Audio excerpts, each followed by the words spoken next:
ये सरकार की जिम्मेदारी थी, ये आयोजकों की जिम्मेदारी थी, ट्रैफिक व्यवस्था ठीक करने वालों की जिम्मेदारी थी कि अगर इतनी बड़ी भीड़ वहां पर आ रही है तो फिर आपस में मैनेज करें। मुख्यमंत्री ने उसी समय कार्यक्रम का आयोजन किया विधानसभा में जिस समय विक्ट्री परेड का आयोजन किया जा रहा था। यहां पर इससे भी बचने की जरूरत थी। अगर पुलिस प्रशासन उसमें लग जाएगा सरकारी कार्यक्रम में तो यकीनन इस तरह के जो कार्यक्रम होंगे उस पर असर होगा ही होगा। और वही मौजूदा वक्त में इस समय हम देख भी रहे हैं, 7 लोगों की जान का चले जाना। आप सोचिए, अब तो आरसीबी के इस पूरे के पूरे सेलिब्रेशन में रंग में पूरी तरह से भंग पड़ चुका है।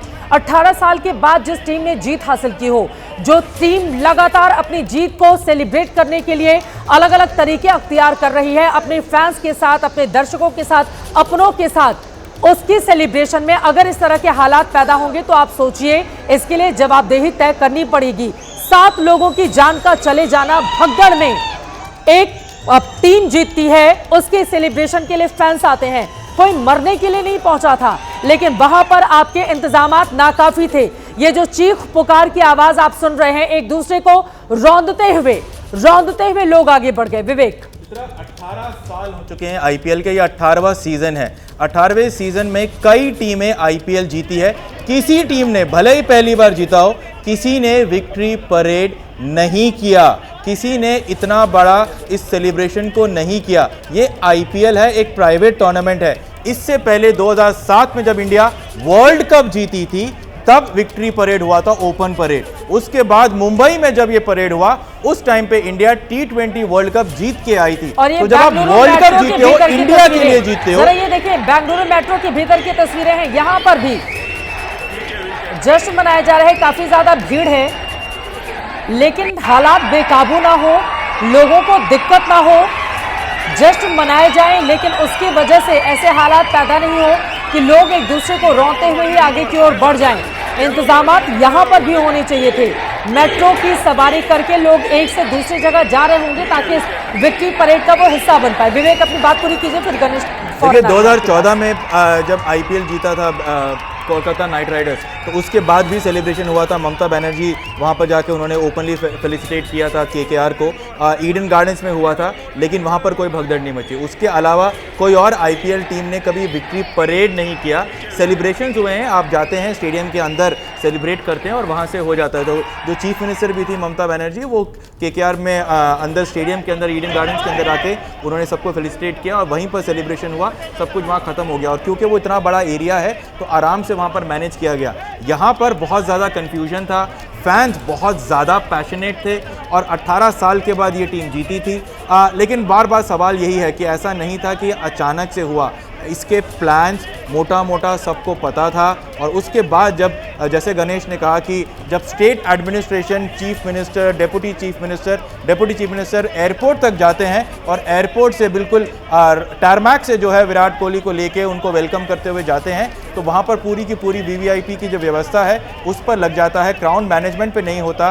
विक्ट्री परेड है या नहीं है उसको लेकर कन्फ्यूजन है। प्लेयर्स को अगर देखना है तो कहाँ देखें उसको लेकर कन्फ्यूजन है। और गेट्स इतने ज़्यादा नहीं खुले हुए थे। जब आम तौर पर मैचेस होते हैं तो सारे गेट्स खोले जाते हैं, 3 घंटे पहले मैच के जो है गेट्स खोले जाते हैं। यहाँ पर ऐसा नहीं हुआ। 6 बजे चिन्नस्वामी स्टेडियम में एक फंक्शन था और 5 बजे जो है भगदड़ मचनी शुरू हुई कि भाई अंदर जाना है, फंक्शन शुरू होने वाला है, सबकी एंट्री होती है। अब अगर इतने कम समय में सबको वहाँ जाना है, सबको वहाँ पहुँचना है, तो भगदड़ वाली सिचुएशन तो होनी ही थी। तो जो प्रोटोकॉल्स आप एक इंटरनेशनल मैच के लिए रखते हो वो प्रोटोकॉल्स यहाँ पर मैनेज नहीं की गई। तो जब आप इंटरनेशनल मैच रखते हो तो ऐसा नहीं है कि क्यूबन पार्क पे ट्रैफिक नहीं होती है, लेकिन वो डाइवर्ट किया जाता है, उसको रोका जाता है। भीतर की तस्वीरें भी अब आने लगी हैं और ये बाहर देखिए अंदर जाने की गुहार लगाती हुई महिलाएं भी हैं, कैसे पुलिस वालों से लगातार वो गुजारिश कर रही हैं। लोग कितनी बड़ी तादाद में हैं गेट खोल देने के लिए यहाँ पर लगातार वो। और मुझे लग रहा है कि वो जो तस्वीर हम दिखा रहे थे वो विधानसभा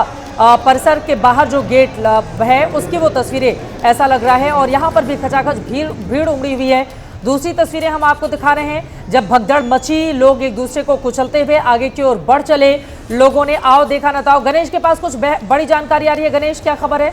चित्रा, देखिए अभी एक ट्वीट आया है जिसमें DK Shivakumar, deputy CM, इनका बयान आया है इस भगदड़ के ऊपर। उन्होंने माफ़ी मांगी है ओवर क्राउडिंग के लिए, लेकिन उसके बाद भी इसके लिए वो प्रशासन को जिम्मेदार नहीं मान रहे हैं। उनका कहना ये है कि ये यंग वाइब्रेंट क्राउड यहाँ आ गया था, हमने पुख्ता इंतजाम किए थे, 5000 की संख्या में पुलिस दल यहाँ मौजूद था, लेकिन ये क्राउड इतना एंथुजियास्टिक था कि इनको हम रोक नहीं पाए। और वो ये भी कहते हैं कि हम इन्हें कंट्रोल करने के लाठीचार्ज नहीं कर सकते थे, इस वजह से भगदड़ होने दी। अब ये किस तरह का बयान है मुझे समझ में नहीं आता। यहाँ पर एक्शन लेने की बात करनी चाहिए, यहाँ पर संख्या बतानी चाहिए, यहाँ पर किस तरह के मेजर्स लिए जा रहे हैं, आगे इस तरह की स्थिति ना हो, क्योंकि अभी भी बहुत बड़ी संख्या में क्राउड बाहर है। अभी आपने उस महिला का जिक्र किया चित्रा, स्टेडियम के बाहर अब भी भगदड़ होने के बाद भी अंदर आने की कोशिश लोग कर रहे हैं, क्योंकि भगदड़ के बाद भी मैनेजमेंट की तरफ से स्टेडियम के अंदर का कार्यक्रम रद्द नहीं किया है, कार्यक्रम चल रहा है। इस वजह से अब भी स्टेडियम के बाहर लोग खड़े हैं, मौजूद हैं कि किसी तरह वो अंदर जा पाएँ या किसी तरह उनके प्लेयर्स की एक झलक मिल पाए। तो कहीं ना कहीं विक्ट्री के नाम पर जो ये चल रहा है ये बहुत सवाल खड़े करता है, क्योंकि अभी मैं देख रहा हूँ प्लेयर्स अभी स्टेडियम के अंदर आ गए हैं और प्लेयर्स का स्वागत किया जा रहा है, लेकिन बाहर की स्थिति देखें तो 7 की मौत हुई है, अब भी बड़ी संख्या में लोग घायल हैं। क्या संख्या है, क्योंकि खुद डीसीएम कह रहे हैं, शिव कुमार कह रहे हैं कि मुझे पता नहीं कि कितने लोग घायल हैं। तो जब आपको स्थिति का जानकारी खुद उनको नहीं है, तो इस स्थिति में प्रशासन क्या कर रहा है ये अब भी सवाल बना हुआ है। कार्यक्रम अब भी जारी है स्टेडियम के अंदर और बाहर भीड़ अब भी मौजूद है, उसी तरह भीड़ हो सकती है। खुद भगवान ना करे कि वापस इस तरह की कोई भगदड़ हो, क्योंकि शिव कुमार का कहना है कि सिर्फ 5000 का पुलिस फोर्स हमने वहाँ लगाया था, लाखों में लोग आएंगे और 5000 का पुलिस फोर्स किस तरह कंट्रोल करेगा, ये भी एक सवाल है चित्रा।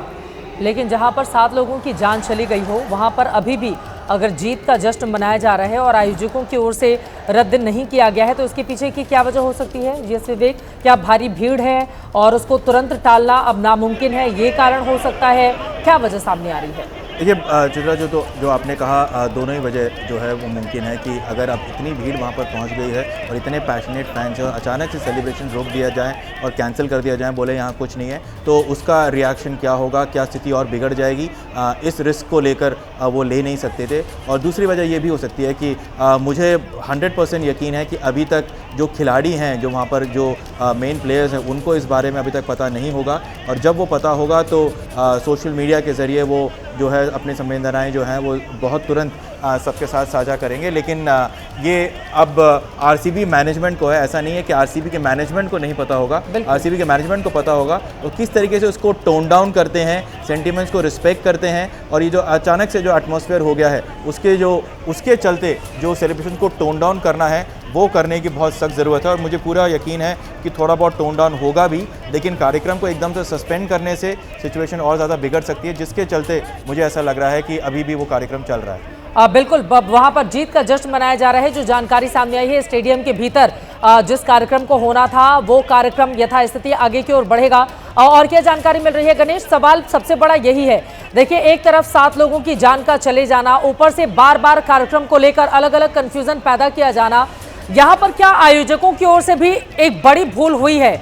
आपको वहां के प्रशासन के साथ मिलकर ये तय कर लेना चाहिए था और साफ साफ जानकारी लोगों तक पहुंचा देनी चाहिए थी कि एयरपोर्ट से निकलेंगे, यहाँ जाएंगे, यहाँ से निकलेंगे, यहाँ पर पहुंचेंगे, लोग आराम से अलग अलग हिस्सों में जा सकते हैं। भगदड़ की स्थिति इसलिए मचती है क्योंकि एक जगह आप अगर दिखाएंगे नहीं खिलाड़ियों को, तो एयरपोर्ट पे जो भीड़ इकट्ठा होगी वो दौड़ कर जाएगी विधानसभा में अगर वो झलक नहीं ले पाएगी तो विधानसभा से भागकर फिर वो स्टेडियम के बाहर जाकर जमा हो जाएगी। हर जगह इसी तरह के हालात बन गए थे गणेश। बिल्कुल चित्रा, ये जानकारी देनी चाहिए थी, जानकारी सारी ट्रांसपेरेंसी रखनी चाहिए थी, क्योंकि लोग आएंगे ये प्रशासन को भली भांति पता था। जैसा जीएस विवेक कह रहे थे कि बैंगलोर नहीं तो गुजरात, अहमदाबाद के बाहर लाठीचार्ज किया गया। हमने देखा कि फैंस किस तरह बैंगलोर से अहमदाबाद जा रहे थे मैच देखने के लिए, तो वो पैशनेट क्राउड, यंग क्राउड आएगा ये पता था। ऐसी स्थिति में जानकारी क्यों नहीं दी गई? और विधान सौदा से लेकर चिन्नास्वामी स्टेडियम का परिसर की बात करें तो बहुत छोटा हो, ये फुल फ्रेम दिखाइए जरा ये तस्वीरें। एक व्यक्ति बेहोश हो गया है, उसको उठाने की पंप करके किस तरह से कोशिश की जा रही है, उसकी सांस बंद हो गई है।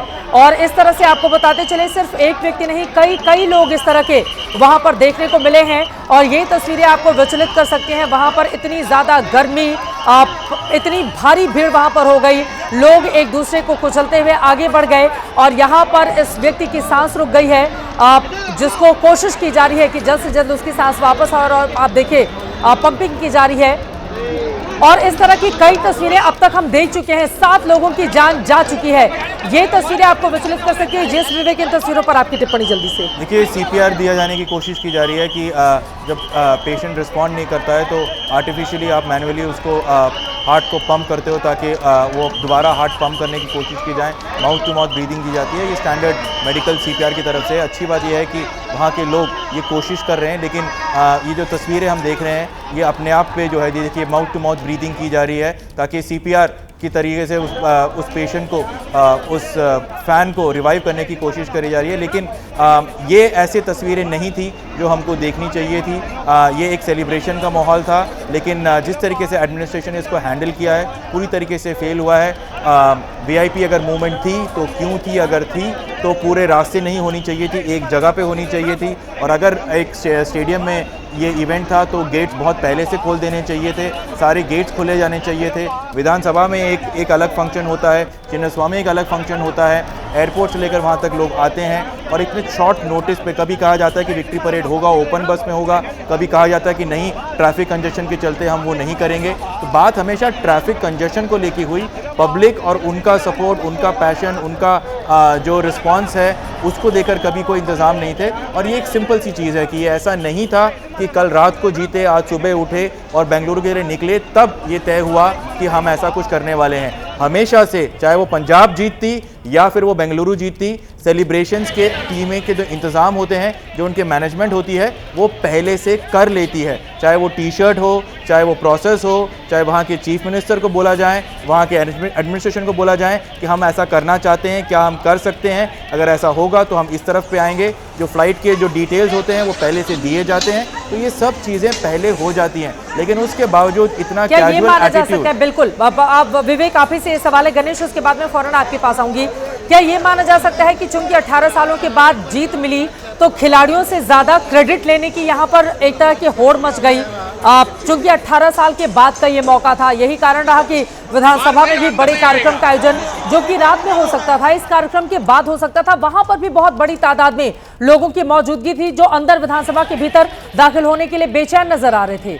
और क्या दूसरी तरफ यहां पर आयोजकों की ओर से भी भारी भूल और गलती की गई कि आपने सरकार के साथ मिलकर एक सही खाका नहीं तैयार किया, जिसके बाद इतनी भीड़ आ गई और फिर इस तरह के हालात बन गए, 7 लोगों की जान चली गई। देखिए, प्लानिंग की यहाँ पर बहुत ज़्यादा कमी थी और ट्रांसपेरेंसी की बहुत ज़्यादा कमी थी।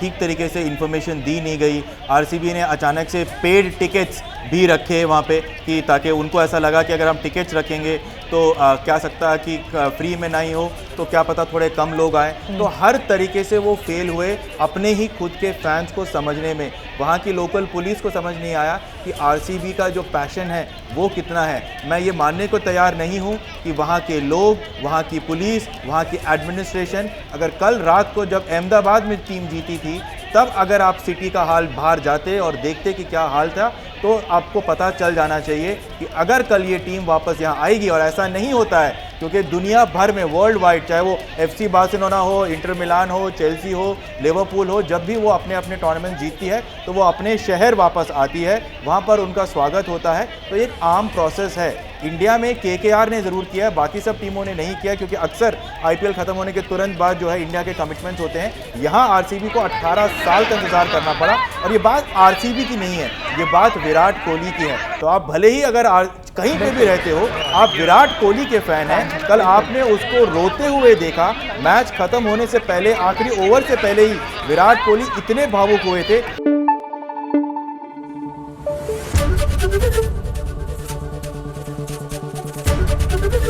ABP न्यूज़ आपको रखे आगे।